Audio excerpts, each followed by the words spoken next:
Kiswahili, okay.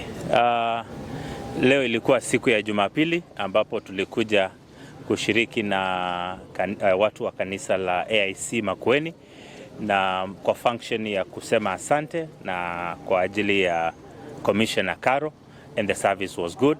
Na ile kitu ambayo tunaendelea kuambia watu wetu kwa mambo ya mvua ambayo inaendelea, na kwa sababu tumeambiwa mvua itaendelea pia kwa kadri ya wiki 3 ambazo zinakuja, tunaomba watu wetu wasikubali kuingia mahali kuna maji.